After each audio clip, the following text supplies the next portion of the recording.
Hello friends, मैं आपके सामने गौरव मिगलानी। हम पढ़ रहे हैं 12th क्लास की अकाउंटेंसी। पीछे वाली दो वीडियोस के अंदर हमने क्या देखा है, पार्टनरशिप क्या होती है, उसका मीनिंग, डेफिनेशन, पार्टनरशिप के फीचर्स। फिर हमने देखा कि लिमिटेड लायबिलिटी पार्टनरशिप क्या होती है और एक पार्टनर्स के क्या राइट्स होते हैं। पार्टनरशिप और लिमिटेड लायबिलिटी पार्टनरशिप दोनों में क्या डिफरेंस है, ये सारे टॉपिक हम पीछे वाली दो वीडियोस में स्टडी कर चुके हैं। इस वीडियो में हमको देखना है पार्टनरशिप डीड, जिसको हम हिंदी में बोलते हैं साझेदारी संलेख। सिंपल सी बात, हमने पहले भी डिस्कस किया है, पार्टनरशिप जब भी होती है तो पार्टनर्स के बीच में एक एग्रीमेंट होना बहुत जरूरी है, एक ठहराव, एक एग्रीमेंट जिसमें रूल्स एंड रेगुलेशंस हों। क्योंकि अगर रूल्स एंड रेगुलेशंस नहीं होंगे तो कोई भी ऑर्गेनाइजेशन कहीं पर भी आप अच्छे से काम नहीं कर सकते हो। तो पार्टनर्स के बीच में रूल्स एंड रेगुलेशन का होना बहुत जरूरी है। अब वो रूल्स एंड रेगुलेशन आप ओरल में बनाओ या रिटर्न में बनाओ, वो आपकी मर्जी है। कानून, लो, इस बारे में कोई बात नहीं करता। वो कहता है कि पार्टनरशिप के अंदर आप चाहे rules and regulation, partnership deed या तो आप रिटर्न में बनाओ या ओरल में बनाओ, ये आपकी मर्जी है। पर ये बात तो फिक्स है, अगर हम रूल्स एंड रेगुलेशन अगर हम रिटर्न में बना लेते हैं, लिखित में अगर हम रूल्स एंड रेगुलेशन को बना लेते हैं, तो फ्यूचर में आने वाली प्रॉब्लम से हम सोल्व कर सकते हैं। फ्यूचर में अगर कोई प्रॉब्लम आ जाती है तो उससे हम बाहर निकल सकते हैं। फॉर एग्जाम्पल, मैंने आपको कोई बात बोली और मैं आपको 2 दिन के बाद मना कर जाऊं कि ये तो मैंने बात कही नहीं थी, तो आप कुछ भी नहीं कर पाओगे। पर अगर हमने सबने मिलकर आपस में कोई एग्रीमेंट किया है, अगर वो टॉपिक हमने लिख के रख लिया, रिटर्न में हमने वो लिख के रख लिया, कल की डेट पे मान लो हम सबके बीच में कोई डिस्प्यूट हो जाता है, कोई बात झगड़ा हो जाता है, तो हम एक दूसरे को वो पेपर दिखा सकते हैं कि देखो हमने ये एग्रीमेंट में ये लिखा था, अब ये बात सबको माननी पड़ेगी। तो इसलिए पार्टनरशिप डीड को हो सके तो आप रिटर्न में बना लो। मैं आपको एक बात फिर से रिपीट कर रहा हूं, एग्जाम में ये क्वेश्चन आता है कि क्या पार्टनरशिप डीड रिटर्न में होना जरूरी है, तो आपका आंसर होना चाहिए नहीं, पार्टनरशिप डीड रिटर्न में होना जरूरी नहीं है। पर अगर आपको फ्यूचर के अनसर्टेनिटी से, झगड़ों से बचना है, तो पार्टनरशिप डीड को आप रिटर्न में बना लो, ताकि आपका फ्यूचर सिक्योर हो जाता है। कोई विवाद, कोई डिस्प्यूट होता है तो आप उस पेपर को देखकर आप अपना टाइम बचा सकते हो। पार्टनरशिप डीड को हम बोलते हैं आर्टिकल्स ऑफ पार्टनरशिप भी। हो सकता है कि कभी कभी क्वेश्चन पेपर में इस नाम से भी आ जाए कि right A topic on the articles on the partnership, तो आप कहोगे कि ये क्या, तो आपको डेफिनेटली पार्टनरशिप डीड के बारे में ही लिखना है। तो पार्टनरशिप डीड ओरल में बनाओ, रिटर्न में बनाओ, आपकी मर्जी है।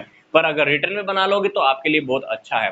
तो ऐसा पार्टनरशिप डीड जिसके अंदर रूल्स एंड रेगुलेशन लिखे होते हैं, एक ऐसा एग्रीमेंट है जिसमें रूल्स एंड रेगुलेशन लिखे होते हैं पार्टनरशिप फर्म से रिलेटेड, उसको हम बोलते हैं पार्टनरशिप डीड। तो पार्टनरशिप डीड के अंदर कौन सी बातें हम लिख सकते हैं, कौन सा एग्रीमेंट हम कर सकते हैं, तो वो टॉपिक अब हम स्टडी कर लेते हैं। पॉइंट सिंपल सिंपल से पॉइंट है, इसको आप एक बार देखेंगे तो बहुत अच्छे से आपका कवर हो जाएगा। पहली बात, पार्टनरशिप डीड के अंदर क्या बात लिखी होती है, name and address of firm. Firm का नेम क्या है, फर्म का एड्रेस क्या है, मतलब फर्म जिस स्टेट के अंदर है तो वहां पे आपको उसका पूरा पूरा एड्रेस लिखना होता है पार्टनरशिप डीड के अंदर, कि हमारी फर्म कहाँ पर है, कहाँ पे रजिस्टर्ड है। अगर आपने रजिस्ट्रेशन करवाया तो वो भी बात लिख दीजिए। फर्म का क्या नेम है तो उसका नेम भी आप लिख सकते हो। दूसरी बात, पार्टनर्स का क्या नेम है, मान लो 5 पार्टनर हैं, तो पार्टनरशिप डीड के अंदर आपको लिखना होगा कि पांचों पार्टनर्स के नेम क्या है और पांचों पार्टनर्स के एड्रेस क्या है, ये बात भी डीड के अंदर लिखी होनी चाहिए। तीसरी बात, types and nature of business, आप किस प्रकार का बिजनेस करने जा रहे हो। फॉर एग्जांपल, अपने को मैन्युफैक्चरिंग काम करना है, तो आप मैन्युफैक्चरिंग का लिख दो कि हमको मैन्युफैक्चरिंग का काम करना है। पर बिजनेस करना कौन से प्रोडक्ट का है, वो प्रोडक्ट भी अपने को लिखना होगा। और मान लो आपने ट्रेडिंग बिजनेस करना है, मान लो कहीं से खरीदा और बस बेच दिया आगे, तो वो भी अपने को लिखना होता है कि हम किस प्रकार का बिजनेस करने जा रहे हैं। पार्टनरशिप डीड के अंदर ये बातें क्लैरिफाई होनी चाहिए। चौथी बात, पार्टनर्स ने कितनी कैपिटल लगानी है। ड्यूरिंग द ईयर अगर कैपिटल की जरूरत पड़ी तो क्या कैपिटल मंगवाई जा सकती है या नहीं, ये सारी बातें भी लिखी होनी चाहिए। फिर इंटरेस्ट ऑन कैपिटल, पार्टनर्स को कैपिटल के ऊपर कितना इंटरेस्ट मिलने का अधिकार है, कितना इंटरेस्ट मिलेगा, फर्म उनको कितना इंटरेस्ट पे करेगी कैपिटल के ऊपर, ये बात भी लिखी होनी चाहिए। ड्राइंग, पार्टनर्स फर्म से कितने अमाउंट का ड्राइंग कर सकते हैं। और फिर इंटरेस्ट ऑन ड्राइंग, ड्राइंग के ऊपर कितना ब्याज पे करना है पार्टनर्स ने, किसको, फर्म को। छठी बात, प्रॉफिट शेयरिंग रेशो, पार्टनर्स का आपस में प्रॉफिट शेयरिंग रेशो क्या रहेगा, वो भी पहले से लिखना है कि प्रॉफिट हो गया तो प्रॉफिट कौन से रेशो में बांटेंगे। सैलरी, क्या पार्टनर्स को सैलरी मिलेगी या नहीं मिलेगी, ये बातें भी एग्रीमेंट के अंदर होनी चाहिए। आठवीं बात, गुडविल। अगर फर्म की कल की डेट में कोई नया पार्टनर आता है या पार्टनर की किसी की रिटायरमेंट होती है या किसी की डेथ होती है या रेशो चेंज होता है, तो अपने को क्या करना पड़ता है कि गुडविल की फिर से वैल्यूएशन चेक करनी पड़ती है। अपने को देखना पड़ता है कि आज की डेट में हमारी फर्म की कितनी गुडविल है, तो गुडविल की वैल्यूएशन करने का, ये पता करने का कि गुडविल कितने रुपए की है, कितना अमाउंट है गुडविल का, उसका मेथड क्या होगा, तो वो भी अपने को इसमें लिखना होता है। नौवीं बात, accounting period of the firm. Accounts अपन ने जैसे trading account, profit and loss account, balance sheet कब तैयार करने हैं, 6 महीने के बाद या हर 3 महीने के बाद या 1 साल के बाद, ये भी अपने को इसमें स्पेसिफाई करना होता है। Next, methods of recording of accounts. अपने को अकाउंट्स किस मेथड से रिकॉर्ड करने हैं। फॉर एग्जांपल, कभी कभी हम सब्सिडरी बुक रख लेते हैं, या अपने को सीधा ही जर्नल में एंट्री करनी है, या डेप्रिसिएशन लगाने के बहुत सारे मेथड हैं, अपने को डेप्रिसिएशन कौन से मेथड से लगाना है, स्टॉक मेंटेन करना है तो कौन से मेथड से मेंटेन करना है, तो वो बातें इसके अंदर लिखी होनी चाहिए कि अपने को अकाउंट्स कौन से मेथड से रिकॉर्ड करने हैं। अगली बात, ऑडिटिंग। क्या हमको फर्म के अकाउंट्स का ऑडिटिंग करवाना है कि नहीं कराना है। ऑडिटिंग क्या होता है, एक सीए आता है और हमारे अकाउंट्स की बुक की चेकिंग करता है कि कहीं पर कोई फ्रॉड तो नहीं हुआ, कहीं पर कोई झमेला कर दिया हो, पैसे ऊपर नीचे हो गया हो, हम टैक्स बचाने के चक्कर के अंदर हमने क्या किया हो, कुछ और ही गलत रिकॉर्ड कर दिया हो। तो ऑडिटिंग की बात आती है कि क्या हमको ऑडिटिंग करवानी है या नहीं करवानी है, ऑडिटिंग करेगा तो कौन करेगा, ये सारी बातें अपने को लिखनी होती है बीच में। अगली बात, कमेंसमेंट ऑफ बिजनेस। पार्टनरशिप का कब आपको शुरुआत किया है, पार्टनरशिप की शुरुआत कब हुई है, ये भी लिखिए आप। अगली बात, ड्यूरेशन लिखनी है आपने।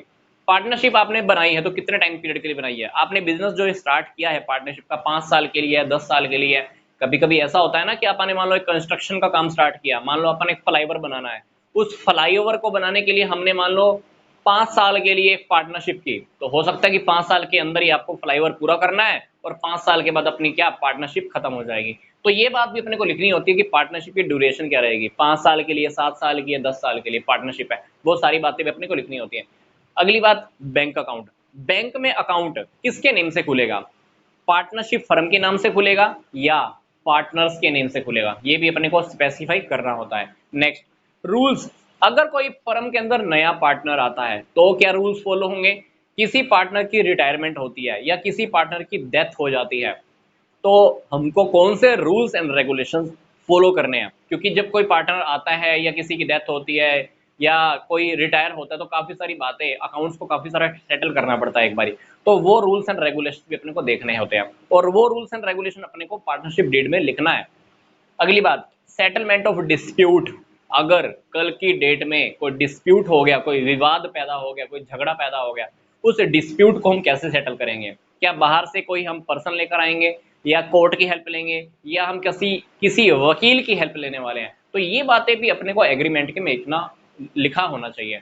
तो ये पार्टनरशिप डीड का जो ये क्वेश्चन है, ये मोस्ट प्रोबेबली पेपर के अंदर आ जाता है। 11th क्लास की बिजनेस स्टडीज के अंदर भी आपने देखा था, ये पार्टनरशिप डीड का इस टाइप से एक टॉपिक भी था। तो पार्टनरशिप डीड रियलिटी में है क्या, एक एग्रीमेंट्स है, किसके बीच में, पार्टनर्स के बीच में। आपको फिर से रिपीट कर रहा हूं, ये एग्रीमेंट रिटर्न में हो या ओरल में हो, आपकी मर्जी है। पर अगर आप चाहते हो कि फ्यूचर के अंदर आपका डिस्प्यूट ना हो, तो हो सके तो आप इसको रिटर्न में ही बना लो। रिटर्न में हो जाए तो ये पार्टनरशिप डीड बहुत अच्छा है। तो पार्टनरशिप डीड को हम आर्टिकल्स ऑफ पार्टनरशिप भी कहते हैं। एग्जाम में क्वेश्चन इस नेम से भी आ सकता है। तो मिलते हैं नेक्स्ट वीडियो में। यहां तक का वीडियो देखने के लिए आपका धन्यवाद।